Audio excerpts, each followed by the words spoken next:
Un hombre se pone de pie en una sala llena de abogados, médicos y un jurado que acaba de escuchar exactamente qué fue lo que hizo para terminar ahí. Agarra el micrófono antes de que nadie pueda detenerlo. Dios me dijo que lo hiciera, dice. Necesito hacer el trabajo del Señor. Después se sienta, tranquilo, como si acabara de responder una pregunta sobre el clima. El juez levanta una ceja. Nadie en esa sala dice una palabra durante 5 largos segundos.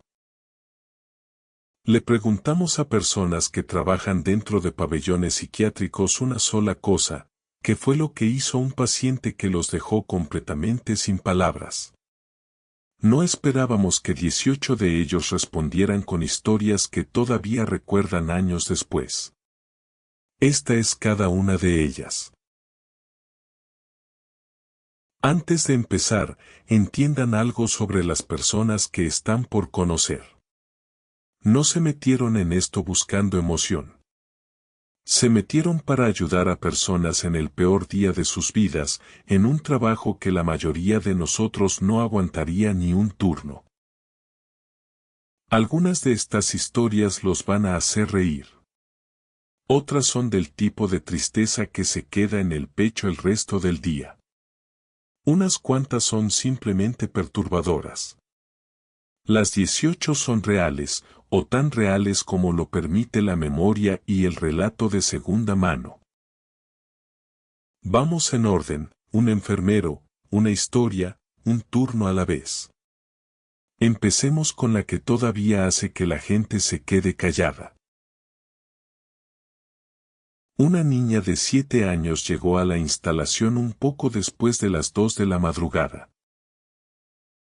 Era pequeña para su edad, dolorosamente educada, del tipo de dulzura callada que hizo que el personal se volviera protector con ella de inmediato. Una de las enfermeras de admisión contó que se hizo amiga suya en minutos y pasó la mitad del turno preguntándose en voz alta por qué servicios de protección mandaba a niños tan bien portados a un lugar como ese. No parecía que perteneciera ahí. Eso era lo que todos seguían diciendo. Hasta que se enteraron de por qué sí. Esa tarde, había llegado de la escuela a su casa como cualquier otro día. La puerta principal estaba cerrada con llave, así que entró por el garaje, como siempre que nadie contestaba al timbre. Abrió la puerta hacia la cocina. Su papá estaba ahí parado con una motosierra, y la estaba usando contra un miembro de su propia familia. Se quedó parada en ese umbral y miró. Nadie sabe cuánto tiempo. El suficiente como para que, cuando finalmente la sacaron de esa casa y la llevaron a una instalación horas después, todavía no hubiera dicho una sola oración completa sobre lo que había visto. La enfermera que contó esta historia dijo que no podía saber si la niña ya entendía lo que había pasado, o si su mente simplemente todavía no se lo había permitido. Fuera lo que fuera, dijo la enfermera, esa fue la historia. De todas las admisiones en años de trabajo, esa es la que todavía no puede sacarse de la cabeza. Una trabajadora de apoyo directo en un hogar psiquiátrico residencial explica primero la regla, porque hay que entender la regla para entender lo que le pasó. Bajo ninguna circunstancia el personal podía dejar un turno sin que llegara un relevo físicamente por la puerta. Sin excusas, sin excepciones. Si tu relevo no llegaba a la hora en que se suponía que te ibas a casa, tenías que quedarte. Esa regla sola ya la había obligado a hacer turnos de 16, incluso 32 horas seguidas. Una noche se suponía que salía a medianoche de lo que la instalación llamaba internamente un sitio rojo, es decir, un lugar donde todos los residentes cargaban un nivel alto de trastorno psicótico. Su relevo para el turno nocturno nunca llegó. Ya llevaba en su puesto desde las 8 de la mañana. No tuvo más opción que quedarse. Había un cliente en particular que empeoraba después del anochecer, y el personal había aprendido a las malas que solo hombres trabajaban el turno nocturno en ese sitio, porque este cliente se volvía violentamente agresivo con las mujeres. Ella medía 1,65 m, y esa noche estaba sola con él de todas formas. A las 2 de la madrugada, él entró a la sala de supervisión del personal. No era más que una mesa plegable, una silla de plástico, una radio y un refrigerador pequeño. Ella estaba haciendo papeleo cuando él empezó a dar vueltas alrededor de la mesa, rascándose la cara con la fuerza suficiente para sacarse sangre, murmurando las mismas 4 palabras una y otra vez. Necesito matar. Necesito matar. Llamó a su supervisora de inmediato. Le dijo exactamente lo que estaba pasando, que temía por su vida, que se iba a ir. Su supervisora le dijo, sin rodeos, que si se iba, la despedían en el acto. Ni siquiera se le permitía encerrarlo en su propia habitación. La política de la empresa trataba a esas casas como los hogares reales de los residentes, pensados para sentirse como libertad de verdad, no como encierro. Así que empujó la mesa de plástico hacia una esquina, puso su propio cuerpo detrás, entre la pared y lo único que la separaba de él, y llamó a la policía desde el teléfono en su regazo. Llegaron, la escoltaron afuera, y nunca volvió. Su gerente la siguió llamando por días después preguntándole si podía reconsiderarlo, porque estaban cortos de personal. Le dijo que se olvidara de ella. No todas las historias de un pabellón psiquiátrico son una pesadilla. A veces solo es Gary. Gary era un anciano, probablemente con algún tipo de demencia a juzgar por algunas de las cosas que decía, aunque nunca fue violento, solo estaba, de vez en cuando, convencido de que estaba a cargo de todo el pabellón. Una paciente que estuvo internada ahí un tiempo corto lo recuerda con cariño, la vez que limpió toda una mesa con su propia camisa sin que nadie supiera por qué. Las tardes en que se quedaba dormido a mitad de una conversación en la silla de al lado. Pero la historia que se le quedó grabada fue el día en que Gary tuvo un desacuerdo con un miembro del personal por el jugo de naranja. Noté que no tienen jugo de naranja, dijo Gary, mirando el carrito de bebidas. Solo de uva. Así es, lo siento, Gary, dijo la enfermera. Gary asintió despacio, tomándose su tiempo, como un juez a punto de dictar sentencia. Estás despedida, dijo, y se alejó sin decir una palabra más. Supongo que ahora estoy despedida, se rió la enfermera, sin dirigirse a nadie en particular. Obviamente no pasó nada más. Pero durante el resto de esa estadía, fue la historia que hacía reír a todo el pabellón, incluso en los días malos. A veces lo que te deja sin palabras no es nada trágico. A veces un paciente simplemente te lanza una galleta, se baja los pantalones en medio del pasillo, y hace una voltereta completa frente a la estación de enfermería como si fuera lo más normal del mundo. Nadie en el turno ese día tuvo una sola pregunta de seguimiento. Solo lo vieron irse. Una estudiante de enfermería en su rotación de salud mental pasó 2 semanas dentro de una instalación para menores, y un solo turno de 12 horas le bastó para aprender que jamás, nunca, quería trabajar en psiquiatría. Había un niño al que ayudó a admitir ese día, inventariando sus pertenencias, llevándolo a su habitación. Cuando lo vio por primera vez, estaba sentado en la sala de admisión sin ropa, dibujando círculos por toda la pared y el piso con sus propios desechos. Más adelante en el pasillo, le presentaron a un adolescente en medio de un brote psicótico que llevaba 3 semanas seguidas diciendo solo una frase incomprensible, una y otra vez, con un tono distinto cada vez, como única respuesta a todo lo que le decían.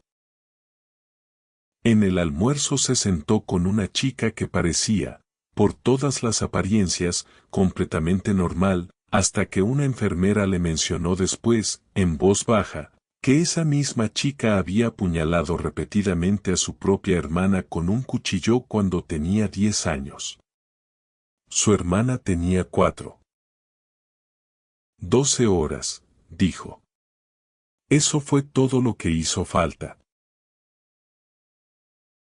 Una mujer que solía acompañar a su madre en visitas de control, evaluando si personas mayores necesitaban ser trasladadas a un centro de cuidados, recuerda una llamada que todavía le revuelve el estómago. Los vecinos habían reportado a una anciana que vivía sola. Tocaron. Después de una larga pausa, la puerta se abrió, y ahí estaba, pelo largo y enredado, uñas larguísimas, sucia, con nada puesto más que una bata abierta.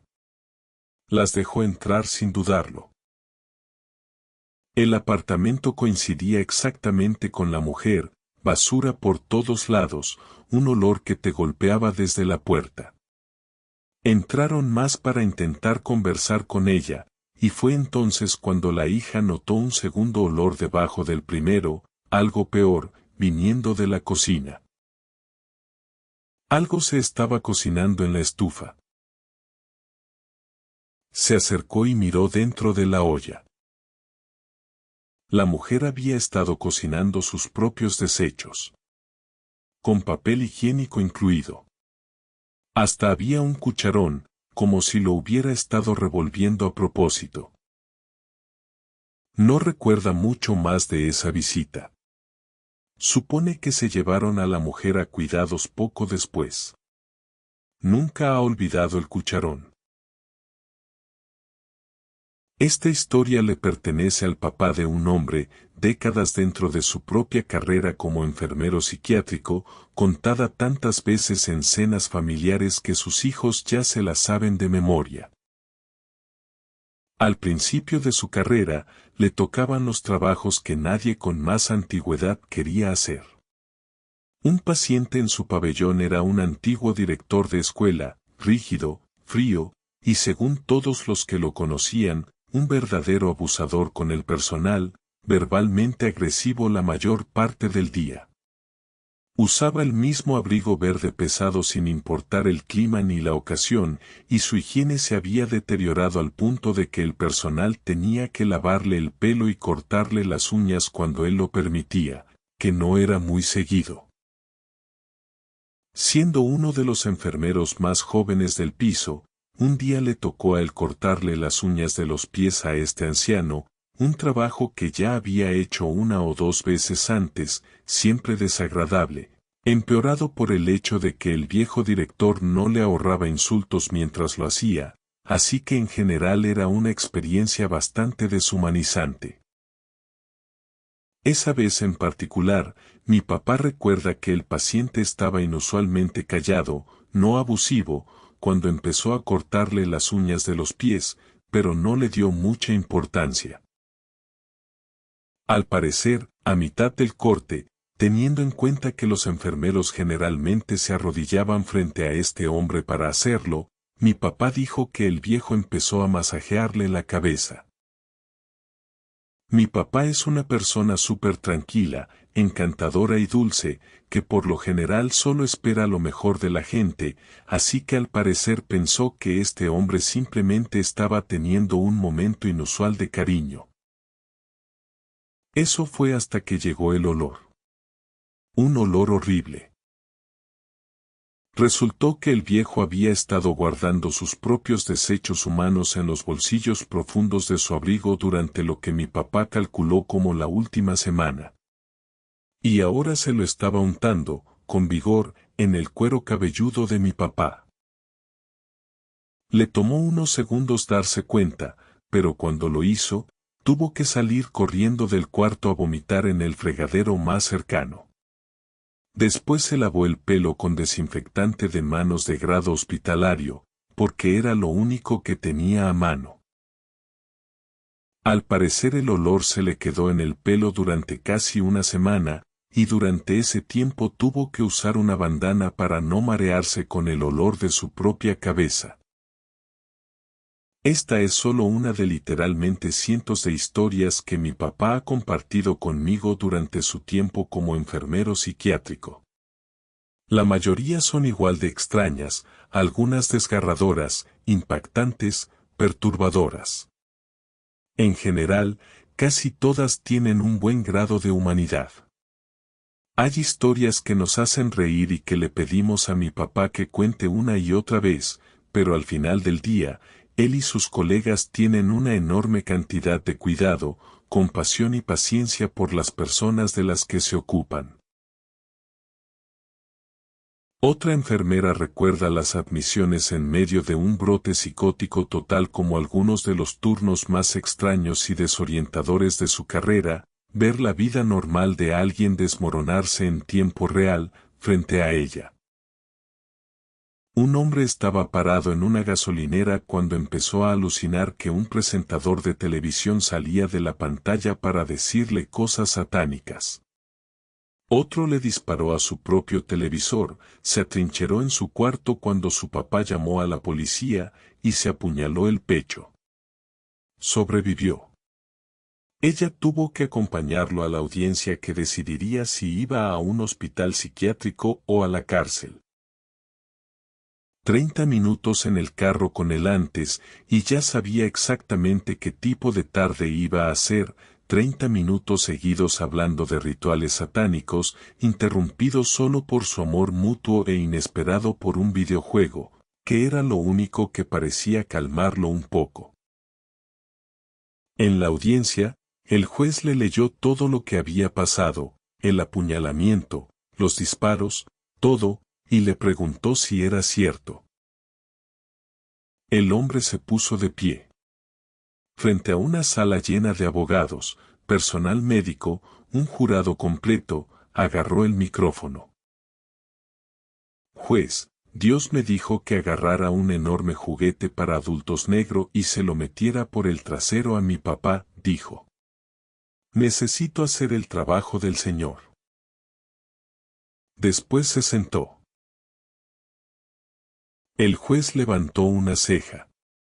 Ella dice que estaba luchando con todo lo que tenía para no perder la compostura.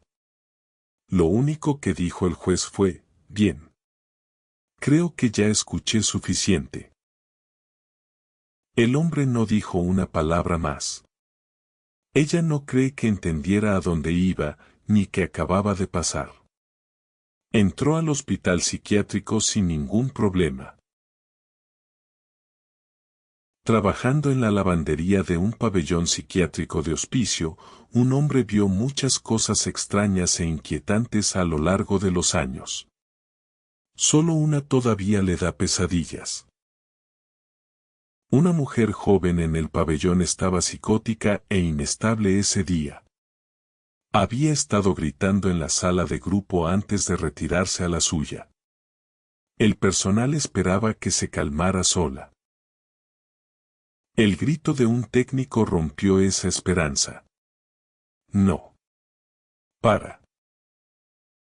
Corrió y la encontró parada en el baño, habiendo dibujado por toda la ventana y las paredes con su propia sangre menstrual, usándola como pintura. Mientras el técnico corría por productos de limpieza, él le preguntó qué estaba haciendo.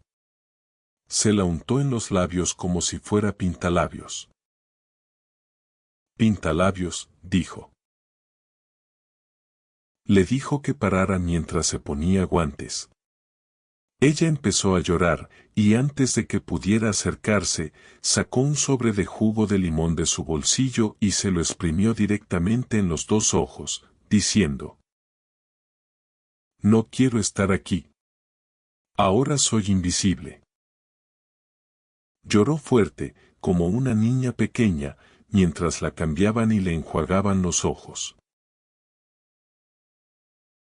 Hunter era un hombre mayor, físicamente capaz pero con la mente de un niño pequeño, y era, según todos, un encanto absoluto. Usaba uniformes con estampados de dibujos animados en cada turno porque lo hacían feliz, y una trabajadora de la lavandería siempre encontraba unos minutos extra para hablar con él cada vez que le entregaba su ropa, sus libros de cartón, sus animales de peluche, sus sábanas con estampado de aviones, a veces un juego rápido de piedra, papel o tijera entre entregas. Era gentil. Completamente inofensivo. Y entonces, un día que ella no estaba de turno, se cayó y se golpeó la cabeza contra un marco de puerta. Aparte de un chichón, según las enfermeras, parecía estar bien. La próxima vez que lo vio, había destrozado todos sus animales de peluche. Le preguntó qué había pasado.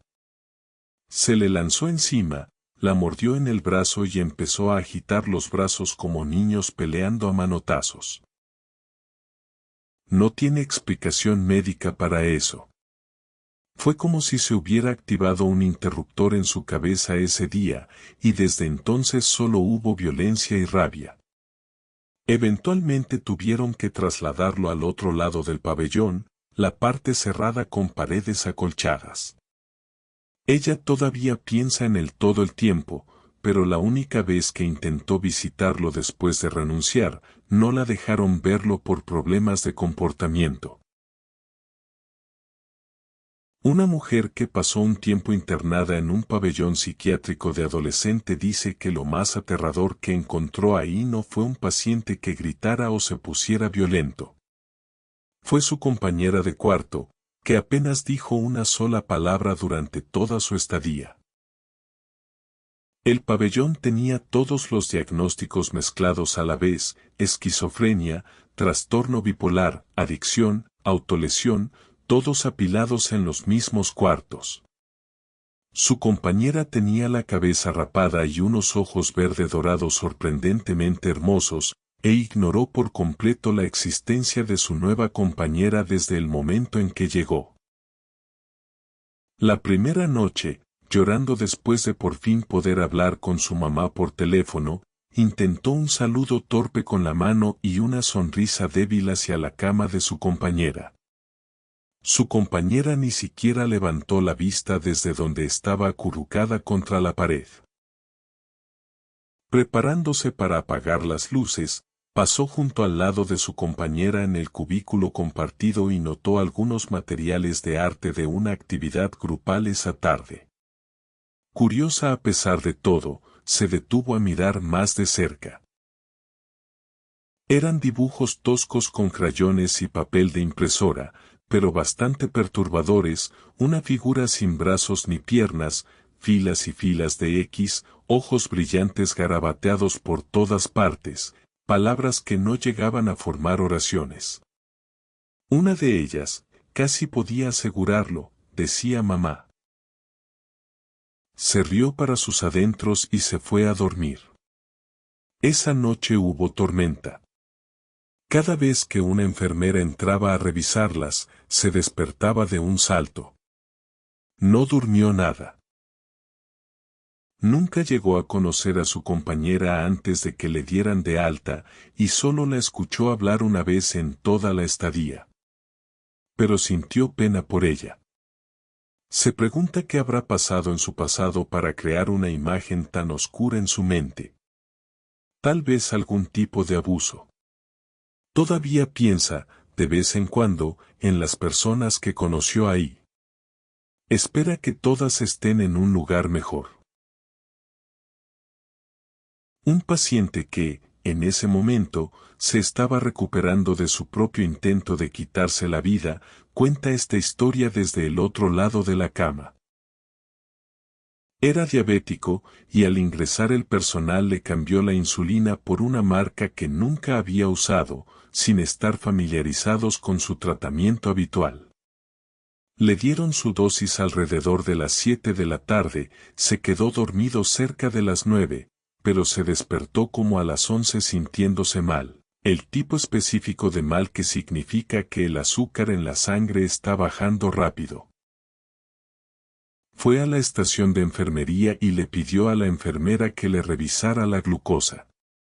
Ella le dijo que era hora de dormir y que volviera a acostarse.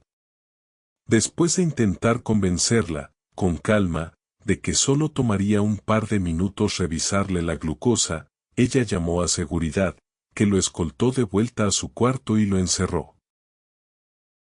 Así que ahí estaba, bajo vigilancia activa de suicidio, en una instalación pensada específicamente para mantenerlo con vida, y le decían, mientras pedía un tratamiento que podría mantenerlo vivo de una manera completamente distinta, que se fuera a dormir y posiblemente dejara de respirar mientras lo hacía. Eventualmente se desmayó, o se quedó dormido, todavía no está seguro de cuál. Cuando despertó casi 2 horas después, habiendo salido por su cuenta de un episodio severo de hipoglucemia, su glucosa marcaba 19 cuando por fin lo revisaron y se dieron cuenta de que algo andaba mal. Durante la vigilancia se supone que hacen revisiones cada 10 o 15 minutos. Sorprendentemente, les tomó 2 horas notar que algo no estaba bien. Cuando pudo pararse, se desahogó con esa enfermera. Solo porque esté deprimido no significa que sea estúpido, le dijo. Pude haber muerto porque no te tomaste 2 minutos para pincharme el dedo. Si sus lágrimas a la mañana siguiente y su ausencia total durante el resto de su estadía son alguna señal, la despidieron esa misma mañana. No todas las historias de esta lista vienen de alguien que trabajó en un pabellón. Algunas de las más duras vienen de alguien que solo escuchó sobre esto de segunda mano, de una madre que pasó su carrera visitando a personas que el sistema había olvidado en silencio. Probablemente la más triste de todas le pertenece a una mujer llamada Davina, a quien su madre cuidó en un hogar en los años 80, décadas después de que todo le hubiera pasado. Davina llegó a la isla desde Escocia a los 16 años, para casarse con un hombre que había conocido ahí de vacaciones con sus padres. Él era guapo, acomodado, y estaban, según todos, locamente enamorados. Davina rápidamente se convirtió en la envidia de todas las mujeres solteras de la isla, porque su nuevo esposo era muy codiciado. Después de casarse, compraron una hermosa casa en el paseo marítimo y tuvieron una hija. Una mujer de la isla hizo todo lo posible por separarlos y difundió un rumor malicioso de que su esposo le había sido infiel. Era una isla pequeña en la década de 1910, así que se convirtió en el tema de conversación de todo el pueblo. Con el corazón roto y sin poder pensar con claridad, Davina tomó a su bebé recién nacida y caminó hacia el mar. La sacaron. Su bebé se la llevó la corriente y nunca apareció. La internaron de inmediato, a los 17 años, y pasó el resto de toda su vida dentro de un pabellón psiquiátrico, hasta que la demencia finalmente la trasladó a un hogar de cuidados donde conoció a la mujer que cuenta esta historia, décadas después. Todos los días, sin falta, preguntaba dónde estaba su bebé. Intentaba escaparse y caminar hacia la playa, a menos de 1 kilómetro, cegaramente esperando que su hija hubiera aparecido de vuelta después de tanto tiempo. Un día, la cuidadora le dio una muñeca. Davina lloró de felicidad, completamente convencida de que por fin habían encontrado a su bebé. Por el resto de su vida, creyó, sin ninguna duda, que esa muñeca en sus brazos era su propia sangre. Toda su vida, perdida, por una mentira que una mujer celosa contó en una isla pequeña hace más de un siglo. La novia de una mujer, trabajando en un segundo empleo en un centro que brindaba servicios de salud mental, se encargaba de distribuir medicamentos en un edificio de apartamentos completo que reintegraba a personas con esquizofrenia severa, trastorno bipolar y adicción a las drogas de vuelta a la vida independiente. Una noche recibió una llamada de una residente que le dijo que necesitaba ayuda. Subió, tocó la puerta, le dijeron que entrara, abrió, y la vio parada en su sala sosteniendo un arma blanca contra su propio cuello. Las dos muñecas de la residente ya estaban lastimadas y manchadas de rojo. La residente empezó a cortarse el cuello horizontalmente. En ese mismo instante, escuchó gritos que venían del baño. Adentro encontró el teléfono de la residente en altavoz, en llamada con su propia madre, que no tenía idea de lo que estaba pasando del otro lado.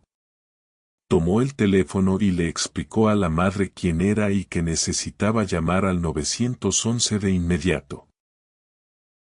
Había tanto líquido rojo en el lavabo del baño que había empapado por completo un rollo entero de toallas de papel que se había caído. Agarró las que pudo, corrió de vuelta con la residente, se las envolvió alrededor de las muñecas para intentar frenar la pérdida de sangre, y llamó ella misma al 911. De alguna manera milagrosa, la residente sobrevivió. Esa misma noche, antes de que terminara su turno, todavía tenía que revisar a otra residente que no se había reportado en 24 horas. Al tocar y llamar sin respuesta, entró ella misma. Encontró a la segunda mujer sin vida en su sillón reclinable. Sobra decir que no fue la misma persona después de ese turno. Había un anciano dulce en un pabellón cuyo habla de pronto se volvió arrastrada, y el personal pensó al principio que había tenido un derrame. Las pruebas encontraron algo distinto, una enfermedad del sistema nervioso que debilita lentamente los músculos y apaga las funciones básicas del cuerpo, del tipo que en su caso había empezado en la garganta. Lloró durante 2 días seguidos cuando le dieron la noticia. Una de las enfermeras le pasaba canciones viejas de música country en su teléfono durante sus rondas, aunque técnicamente no se suponía que el personal llevara dispositivos personales al piso. Estuvo ahí 1 año y medio. Lo vieron decaer en cámara lenta. Primero perdió el habla por completo. Después perdió la capacidad de tragar. Luego su cabeza y su cuello se quedaron fijos en una posición de la que ya no podía salir por sí solo. Empezó a producir secreciones que ya no podía despejar y el personal mantenía un paño junto a él en todo momento solo para manejarlo. Eventualmente tuvieron que ponerle un tubo de alimentación directo al estómago. Le agarró terror a acostarse de noche, convencido de que esas mismas secreciones lo ahogarían mientras dormía.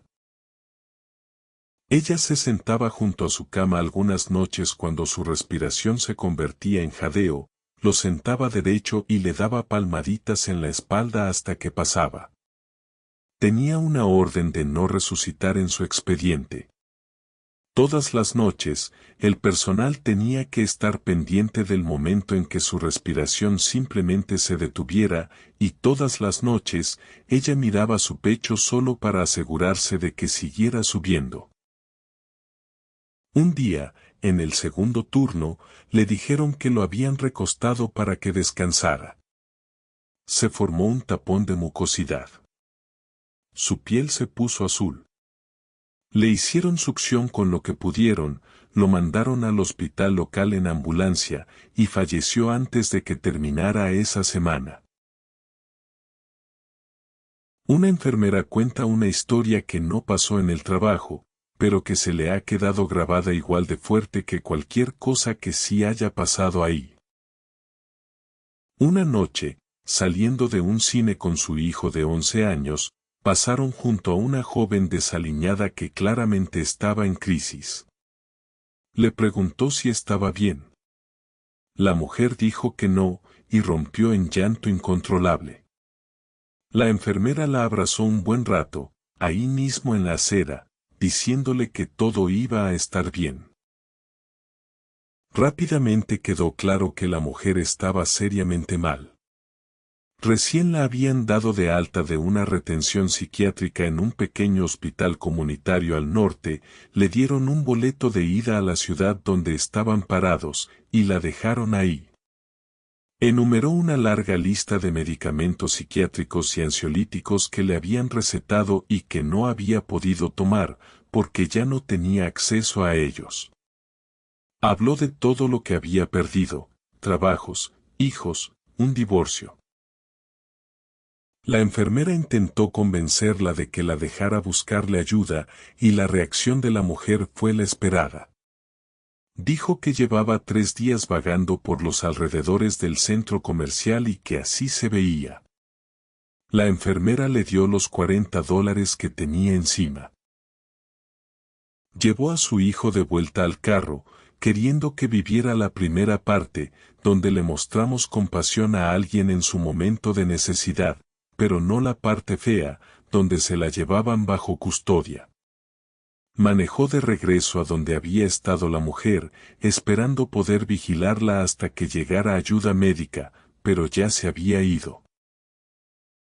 Le rogó al operador que la encontraran, que era vulnerable y un peligro para sí misma. Duda que lo hayan hecho. Estaba tan alterada que duda haber logrado explicar bien lo que la mujer necesitaba. No fue su mejor momento, dice. Todavía piensa en eso. Espera que la hayan encontrado y esté en camino a recuperarse. Una auxiliar de un centro de cuidados recuerda a un residente con Alzheimer severo e igual de severa depresión en su primerísimo día de entrenamiento. La llamó pidiendo ayuda. Ella se acercó, lista para asistir en lo que pudiera. Él se dio vuelta, la miró directo a los ojos, sin un rastro de alegría en ellos, y le pidió, en voz baja y completamente en serio, que terminara con su miserable vida. A ella se le abrieron los ojos de par en par. No dijo nada, demasiado ocupada tratando de procesar lo que acababan de decirle en voz alta. Por suerte su entrenadora notó que algo andaba mal y la apartó antes de que tuviera que responder. Después se enteró de que el hombre había pasado toda su carrera como psicólogo clínico, que había dedicado su vida profesional a estudiar específicamente el Alzheimer. Cuando empezó a mostrar síntomas de la misma enfermedad sobre la que había construido su carrera, cayó en una depresión que empeoró más rápido de lo que casi nadie en el personal había visto jamás.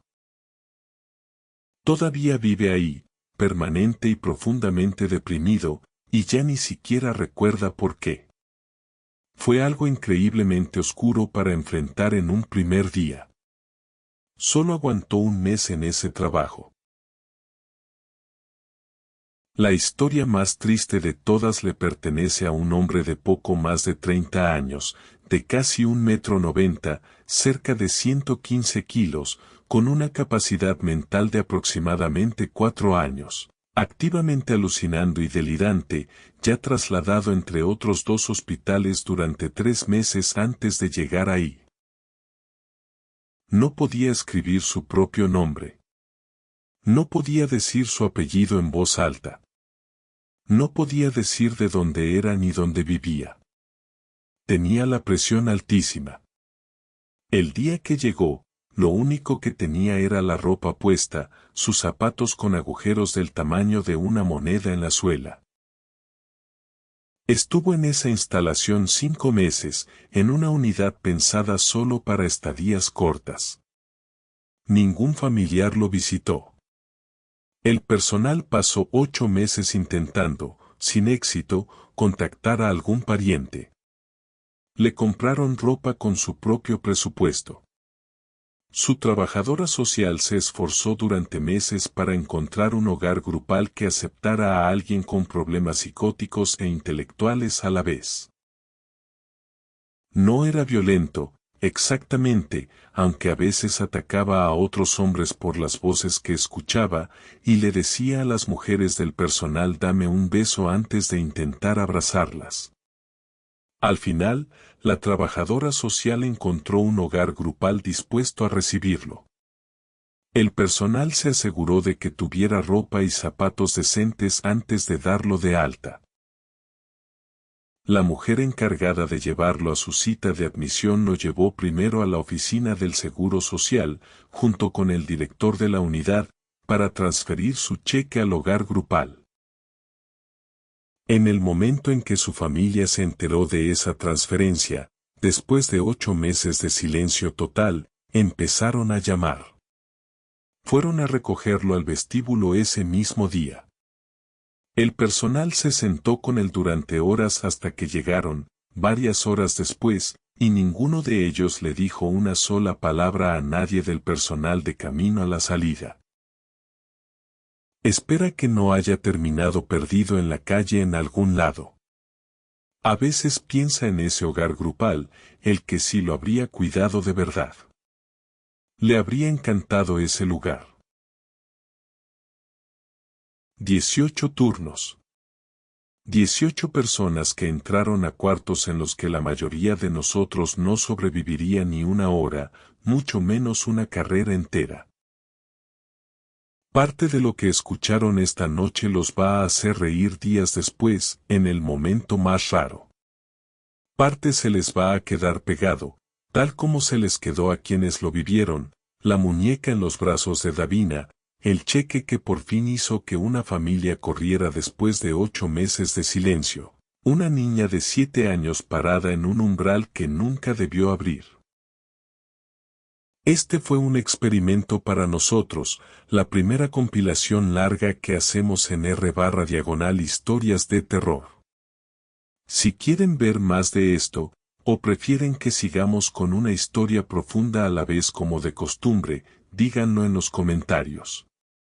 Vamos a decidir según lo que digan. Videos nuevos cada lunes, miércoles y viernes, narrados desde la oscuridad. Suscríbete si no quieres perderte el próximo. Y si alguna vez trabajaste en algo que te mostró un lado de las personas que el resto de nosotros nunca ve, cuéntamelo abajo. Leo todos y cada uno de los comentarios.